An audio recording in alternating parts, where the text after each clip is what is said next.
Hello everyone. আজি আমি এটা ইম্পৰ্টেন্ট টপিক ক্লাস 12 ৰ ইম্পৰ্টেন্ট এটা টপিকৰ ওপৰত আলোচনা কৰিব লাইছো আৰু টপিকটো আপোনালোকে দেখা পাইছে ক্যাশ ফ্লো স্টেটমেন্ট বহুত ইম্পৰ্টেন্ট টপিক আৰু বহুত সহজ টপিক যদি আপুনি কনসেপ্টটো ভালকে বুজি পায় তেনেহলে এবোৰ মানে এই টপিকৰ পৰা যোনটো প্ৰ্যাকটিক্যালি নিদিয়ক কিয় আপোনালোকৰ কাৰণে ইজি হ'ব যদি ভিডিওটো আপোনালোকে গোটেইখিনি চাই তেনেহলে এই ক্যাশ ফ্লো স্টেটমেন্টৰ ওপৰত যোনবিলাক মানে ইম্পৰ্টেন্ট কনসেপ্ট বোৰ আছে আপোনালোকে ইজিলি ক্যাশ কৰিব পাৰিব যেহেতু এটো ক্যাশ ফ্লো স্টেটমেন্টৰ প্ৰথম ভিডিও ইয়াতে আমি বেসিক কনসেপ্টবোৰৰ বিষয়ে আলোচনা কৰিম আৰু আগতীয়া ভিডিওবোৰত আমি তাৰ প্ৰ্যাকটিক্যাল পাৰ্ট বিলাকো চাই থাকিম সো পলম নকৰাকে আজিৰ এই ভিডিওটো আমি আৰম্ভ কৰো যদি ভিডিওটো আপোনালোকে ভাল পায় তেনেহলে ভিডিওটো লাইক কৰিব শেয়াৰ কৰিব আৰু চেনেলটো সাবস্ক্ৰাইব কৰি দিবলৈ নাপাহৰিব সো ইয়াতে আমি চাইছো যে ক্যাশ ফ্লো স্টেটমেন্ট এতিয়া এই কথাবোৰ যদি আমি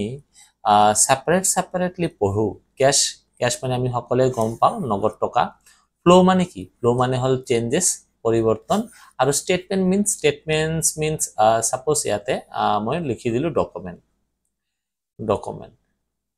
তো ইয়াতে আমি কি গম পালো যে ক্যাশ ফ্লো স্টেটমেন্ট মানে হয় যোনটো স্টেটমেন্ট দ্বাৰা যোনটো স্টেটমেন্টৰ পৰা আমি কি কৰো ক্যাশৰ পৰিৱৰ্তনটো গম পাও ক্যাশৰ হলনিটো গম পাও সেই স্টেটমেন্টটো বা সেই ডকুমেন্টটো ক্যাশ ফ্লো স্টেটমেন্ট বুলি কয় that means cash flow statement is a statement from where we get to know about the changes in cash or cash equivalent মই ইয়াতে দুটা শব্দ কলো কি কলো এটা cash and cash equivalent নগদ বা নগদ টকাৰ দৰে ঠিক আছে cash equivalent means it is not in the form of proper cash নগদ টকাৰ নিচিনা হয় কিন্তু নগদ টকা নহয় but with an immediate time we can convert this thing as a cash as for example your bank balance আপনার ব্যাংকত টকা আছে আপনার হাতত কিন্তু নগদ টকা নাই কিন্তু আপনার ব্যাংকত আছে পয়সা সেই পয়সা কিনি আপুনি within a short period of time আপুনি cash convert কৰিব পাৰিব so that is the cash equivalent তো বুজি পাইছে cash equivalent মানে কি cash equivalent মানে হৈছে যে যোনটো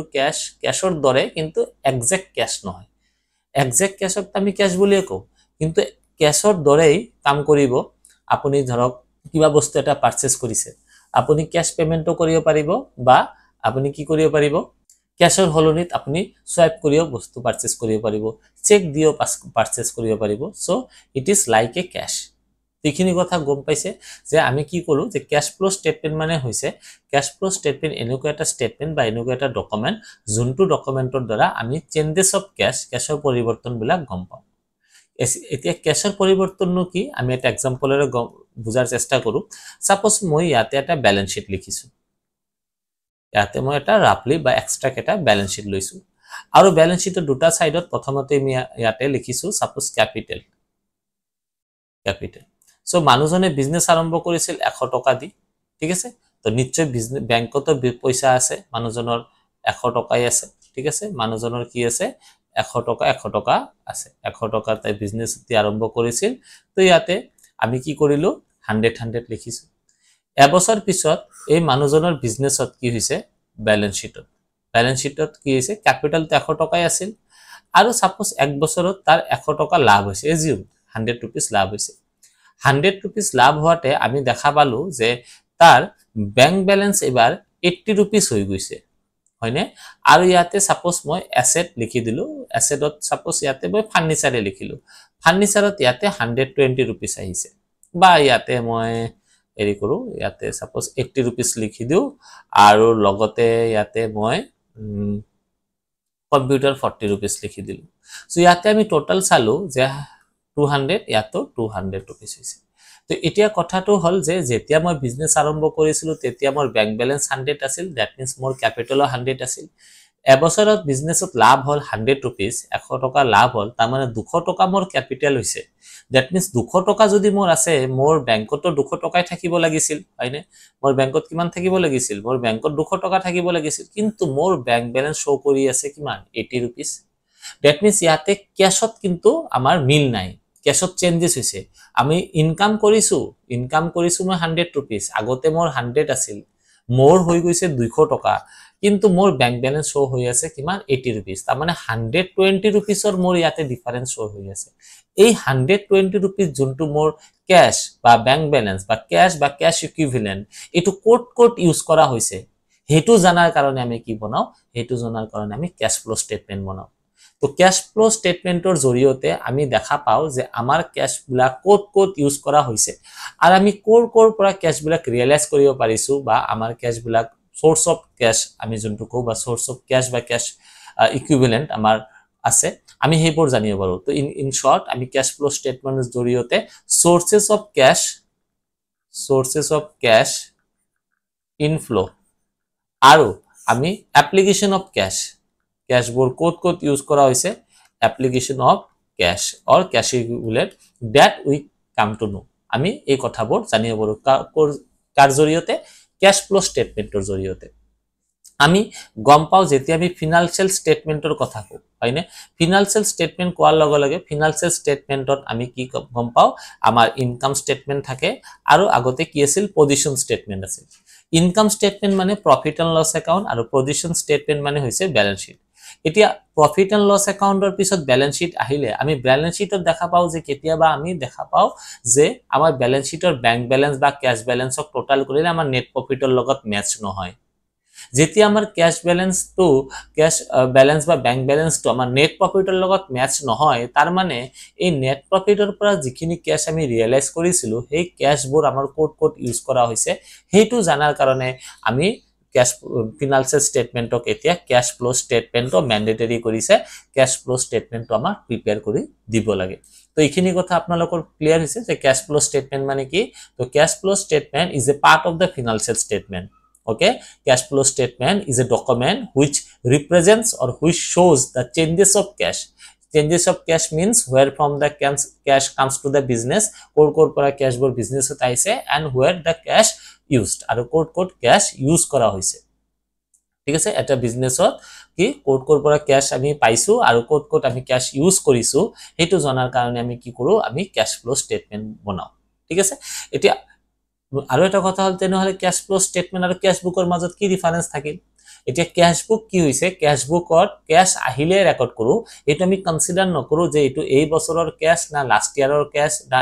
এডভান্স পেমেন্ট হৈছে আমি কোনো কনসিডাৰ নকৰো আমাৰ তাতে ক্যাশ আহিছে উই হ্যাভ আমি ক্যাশ বেসিছত বনাও ক্যাশ আহিলে আমি ৰেকৰ্ড কৰো আমি একুৰেল বেসিছত নবনাও হয়নে এতিয়া ক্যাশ বেসিস কি একুৰেল বেসিস কি এবোৰ হয়তো আপোনালোকে জানে যদি নাজানে আপুনি কমেন্ট কৰিব পাৰে মই ক্যাশ বেসিস আৰু একুৰেল বেসিসৰ ওপৰত লাগিলে ভিডিও এটা বনাই দিম তো ক্যাশ বেসিস যেহেতু ক্যাশ বেসিসত ক্যাশ ফ্লো স্টেটমেন্ট বনোৱা হয় এতিয়া ক্যাশ ফ্লো স্টেটমেন্টত মানে কোৰ পৰা ক্যাশ আহিল এই বছৰৰ ক্যাশ না প্ৰিভিয়াস ইয়াৰৰ ক্যাশ না এডভান্স পেমেন্ট অফ ক্যাশ আমি কনসিডাৰ নকৰো ঠিক একেদৰে কোট আমি ক্যাশ ইউজ কৰিছো আমি এই বছৰে পেমেন্ট কৰিছো না আমি প্ৰিভিয়াস ইয়াৰৰ পেমেন্ট কৰিছো না আমি ফিউচাৰ ইয়াৰৰ পেমেন্ট কৰিছো আমি হেটো কনসিডাৰ নকৰো তাৰ মানে ক্যাশ আহিলে ৰেকৰ্ড কৰো আৰু ক্যাশ গলেহে আমি ৰেকৰ্ড কৰো ক্যাশ বুকত কিন্তু ক্যাশ ফ্লো স্টেটমেন্ট অনলি কি হয় কাৰেন্ট ইয়াৰৰ ইনফৰমেশন বিলাকে ৰেকৰ্ড কৰে ক্যাশ ফ্লো স্টেটমেন্টক আমি কি কৰো একমাত্ৰ কাৰেন্ট ইয়াৰৰ ইনফৰমেশন বিলাকে আমি ৰেকৰ্ড কৰো সেই কাৰণে ক্যাশ ফ্লো স্টেটমেন্টক আমি একুৰেল বেসিস বুলি ক'ব পাৰো তাৰ পিছত ইয়াতে চাব মই ইয়াতে কৈছো যে ক্যাশ বোৰ কোট ইউজ কৰা হয় তো বেসিক্যালি আমি বিজনেসৰ এক্টিভিটিজ ক্যাশ ফ্লো স্টেটমেন্টৰ এক্টিভিটিজ তো ক্যাশ ফ্লো স্টেটমেন্টত বিজনেসৰ এক্টিভিটিজক তিনটা ভাগত ভাগ কৰিছে এটা হৈছে অপাৰেটিং আৰু এটা হৈছে ইনভেস্টিং আৰু এটা হৈছে ফাইনান্সিং activities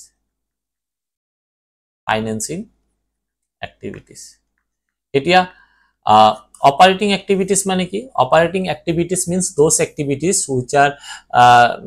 means engaged with daily operational purposes ঠিক আছে daily basis of যোনটো আমি দেখা পাও হেবোৰ হৈছে operating investing basically asset related purchase of asset sale of asset these are investing activities and financing activities as like capital share debenture long term non current liabilities এবোৰ আমাৰ কত আহে এবোৰ আমাৰ ফাইনান্সিং activities হতা হে আৰু অপাৰেটিং এক্টিভিটিজৰ ট্ৰেডিং একাউন্ট আৰু profit and লছৰ part আহিব আৰু current asset current লায়াবিলিটিজৰ part ইয়াতে আহিব ঠিক আছে আমি কি ব্যালেন্স শিটৰ পৰা আমি ইয়াতে কি পালো কাৰেন্ট এসেট আৰু কারেন্ট লাইবিলিটিজ পালো ইয়াতে নন কারেন্ট এসেট পালো ইয়াতে আমি ক্যাপিটাল পালো শেয়ার হোল্ডার্স ফান্ড পালো তাৰ পিছত বা শেয়াৰ হোল্ডাৰ্স ফান্ড ভিতৰতে ক্যাপিটাল থাকে শেয়াৰ হোল্ডাৰ্স ফান্ড পালো তাৰ ৰিজাৰ্ভ এন্ড সাৰপ্লাস আমি ইয়াতে পাম নন কাৰেন্ট লাইবিলিটিজ বৰক আমি পাইছো হেগানি ইয়াতে মই কি ক্যাপিটাল লিখিছো শেয়াৰ লিখিছো ডিবেঞ্চাৰ লিখিছো সো এইবোৰ আমাৰ কি হয় ফাইনান্সিং এক্টিভিটিজ যেতিয়া আমি এইবোৰ সেপাৰেট কে যাম তেতিয়া আমি আৰু ডেপলি বুজাৰ চেষ্টা কৰিম তো আজি আমি অপাৰেটিং এক্টিভিটিজৰ বিষয়ে আলোচনা কৰিম তো অপাৰেটিং এক্টিভিটিজ নামটোৱে নিজে কৈছে যে যোনবোৰ কাম বা যোনবোৰ এক্টিভিটিজ বিজনেছৰ ডেইলি পাৰপাসত দৰকাৰ ডেইলি ইউজ হৈ আছে টকা ডেইলি ৰিয়েলাইজ হৈ আছে এইবোৰ কৈছে অপাৰেটিং মিন্স অপাৰেশনাল ঠিক আছে অপাৰেটিং মানে কি অপাৰেটিং এৰ ভিতৰত অপাৰেটিং এক্টিভিটিজ কাৰ জড়িত হৈ আছে trading account then profit and loss account then current asset then current liabilities ঠিক আছে এতিয়া অপাৰেটিং এক্টিভিটিজ টু কৰাৰ কাৰণে মেথডস যদি মই মেথডসৰ কনসিডাৰ কৰো মেথডস আমি দুটা ভাগত ভাগ কৰিব পাৰো প্ৰথমটো হৈছে আমাৰ ডাইৰেক্ট মেথড আৰু দুই নম্বৰটো হৈছে আমাৰ ইনডাইৰেক্ট মেথড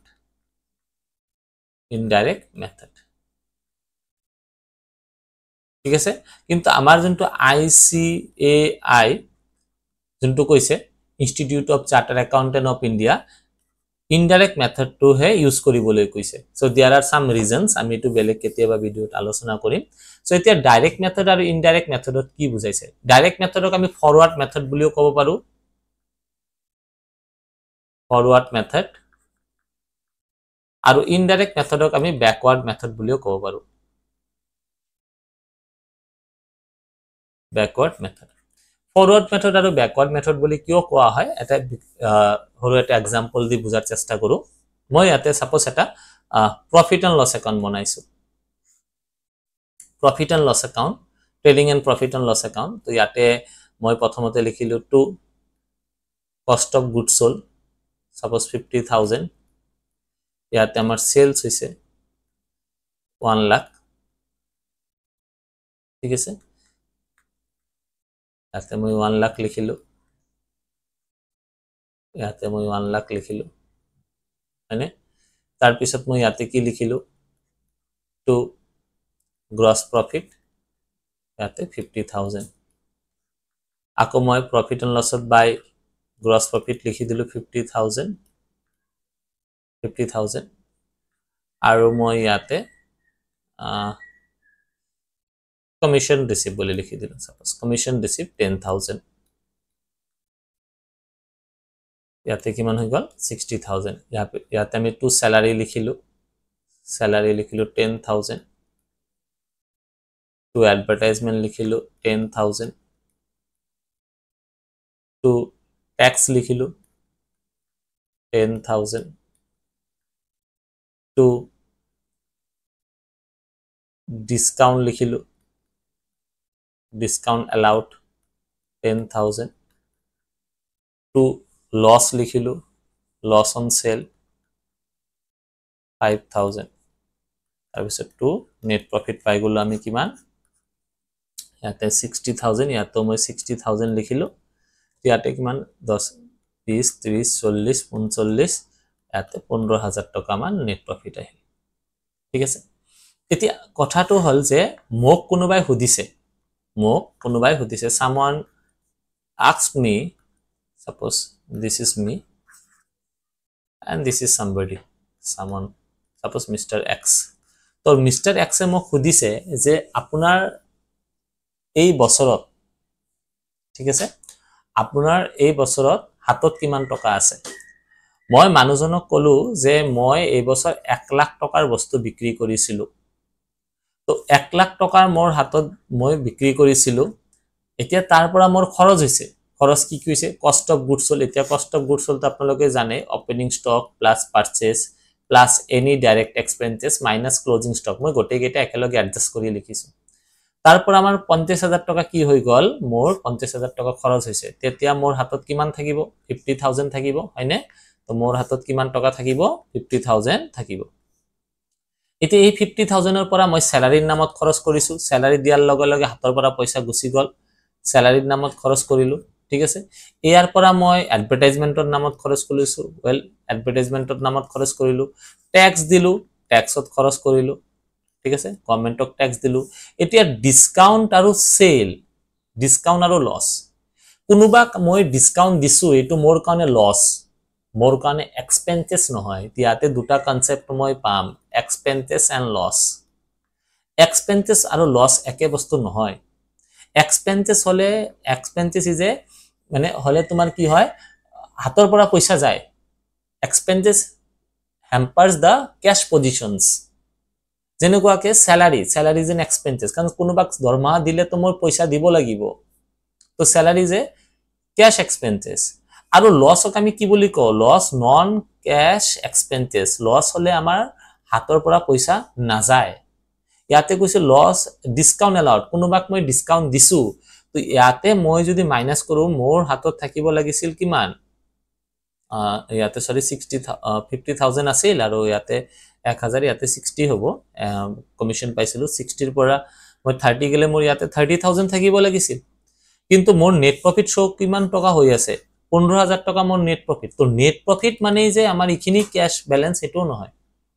নেট প্ৰফিট মোৰ প্ৰফিট হৈছে 15,000 টকা লস মাইনাস কৰা হৈছে তো প্ৰফিটে যে মোৰ ক্যাশ ব্যালেন্স ইমান টকা প্ৰফিটে মানে মোৰ হাতত ইমান টকা ক্যাশ হ'ব হেতু কথা নহয়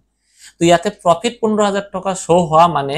মোৰ ক্যাশ 15,000 টকা হৈ যে 15,000 টকাই হ'ব তেনেকুৱা কথা নহয় কিন্তু মোৰ তো ইয়াতে ক্যাশ কিমান টকা শো হৈ আছে ক্যাশ 30,000 এ শো হৈ আছে তো ডাইৰেক্ট মেথডৰ জৰিয়তে আমি কি গম পালো যে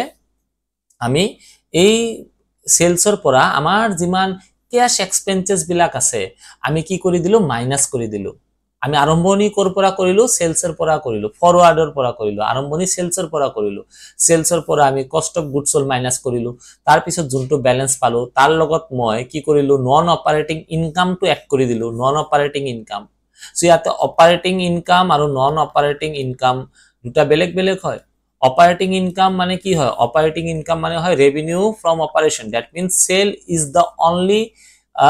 নন অপারেটিং ইনকাম আর সেলর বাহিৰত যিমান বিজনেসৰ ইনকাম হয় এইবিলাক হৈছে নন অপারেটিং ইনকাম সো ইয়াতে কোনোবাই আপোনাক কমিশন দিছে কোনোবাই মোক কমিশন দিছে মানে মোৰ 50,000 টকা আগতে সেলৰ পৰা খৰচ কৰিবলৈ 50,000 টকা আছিল তাৰ লগত মই 10,000 টকা এড কৰিছো এতিয়া মোৰ হাতত আছে 60,000 টকা তাৰ পৰা মই তিনজন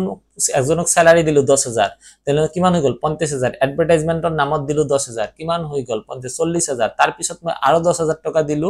ট্যাক্সত তেনে কিমান হৈ গল 30,000 তাৰ পিছত মই কোনোবাক ডিসকাউন্ট দিছিলো ডিসকাউন্ট দিয়া মানে এনেকুৱা নহয় তো মই হাতৰ পৰা তাক পইচা দিছো তাৰ পিছত মোৰ লস হৈছিল কোনো এটা বস্তু বিক্ৰী কৰিছিল মোৰ লস হৈছিল যে সাপোজ এই সেল টু কোনো কিবা বস্তু সেল কৰতে ইয়াৰ লগত ইনক্লুড হৈ আছে ভাবক ইয়াতে মোৰ লস হৈ গৈছিল লস হোৱা মানে এটো নহয় তো মোৰ হাতৰ পৰা পইচা গুচি গৈছে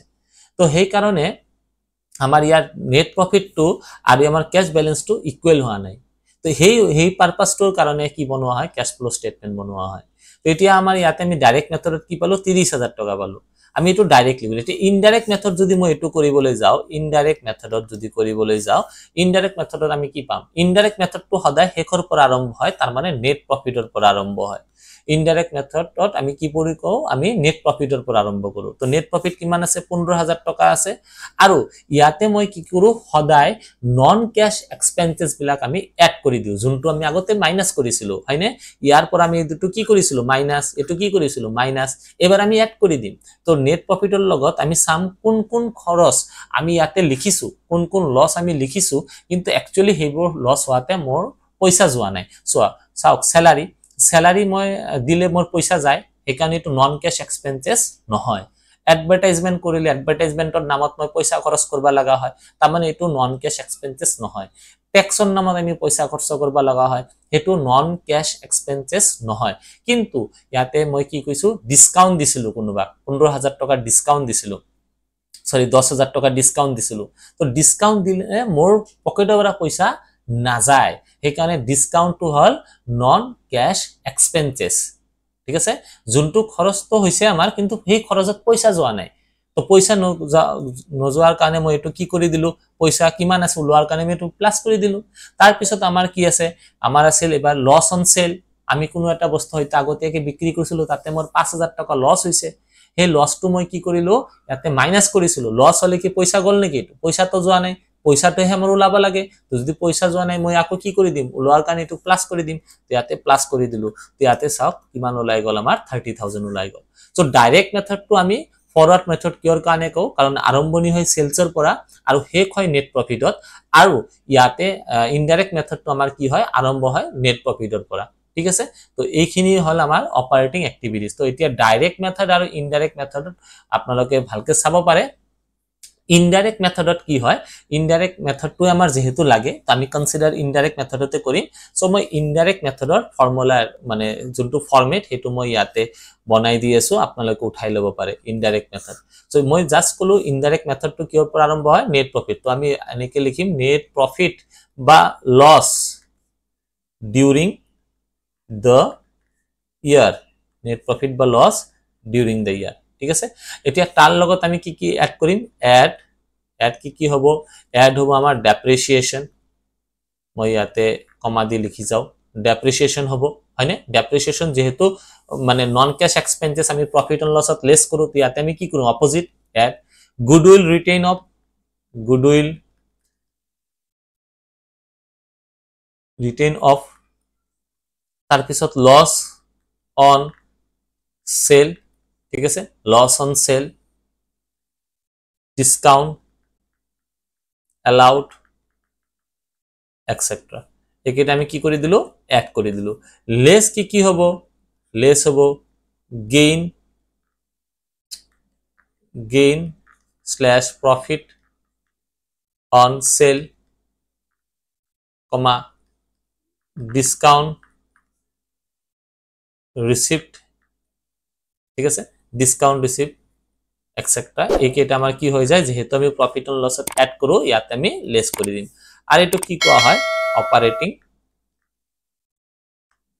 প্ৰফিট বুলি কোৱা হয় ঠিক আছে বা অপাৰেটিং প্ৰফিট বুলি লিখিল হয় তাৰ পিছত আমাৰ কি আহিব adjustment of changes in working capital adjustment of changes working capital এতিয়া কি লিখিম ইয়াতে working capital আমি ফিনান্সিয়াল ম্যানেজমেন্টত পাইছিলো working capital মানে কি কারেন্ট অ্যাসেট আৰু মাইনাস কাৰেন্ট লায়াবিলিটিজ ঠিক আছে আমাৰ কাৰেন্ট অ্যাসেট আমি যিমান অ্যাসেট আমাৰ সম্পত্তি যিমান বাঢ়িব হয়নে আমাৰ যিমান অ্যাসেট বাঢ়িব হিমান আমাৰ পইচা যাব সেই কাৰণে আমি কি লিখিম আমি লিখিম ইনক্রিজ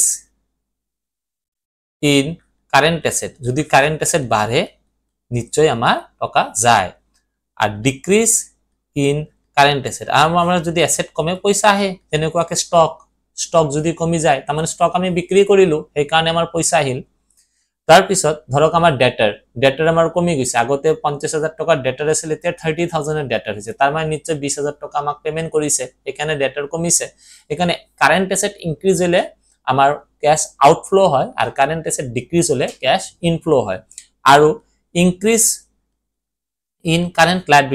liabilities বাঢ়িলে আমাৰ কি আমাৰ ক্যাশ ইনফ্লো হয় R decrease in current liability R current liabilities কমি গলে আমাৰ কি হয় পইচা যায় তো এটুক আমি অ্যাডজাস্ট কৰিম ইয়াৰ ব্যালেন্সটা আমি ইয়াতে লিখিম একেটা আমি কনসিডাৰ কৰি ইয়াতে লিখিম যদি পজিটিভত ওলাই ক্যাশ ইনফ্লো লিখিব আৰু যদি নেগেটিভত ওলাই ক্যাশ ইউজড লিখিব ঠিক আছে আজিৰ কাৰণে মই ইখিনি জাস্ট ফৰম্যাটটো দিলো ৰাফলি আমি নেক্সট ভিডিওত ক্যাশ ফ্লো স্টেটমেন্টৰ যোনবিলাক ইম্পৰ্টেন্ট প্ৰ্যাকটিক্যাল হয় আমি ইয়াতে কৰিম আশা কৰো এই ভিডিওটোৰ পৰা আপোনালোকে অলপ হলো জানিবলৈ পাইছে ক্যাশ ফ্লো স্টেটমেন্টৰ বিষয়ে যদি ভিডিওটো আপোনালোকে ভাল পাইছে তেনহলে ভিডিওটো লাইক কৰিব শেয়াৰ কৰিব আৰু চেনেলটো সাবস্ক্ৰাইব কৰি দিবলৈ নাপাহৰিব থ্যাংক ইউ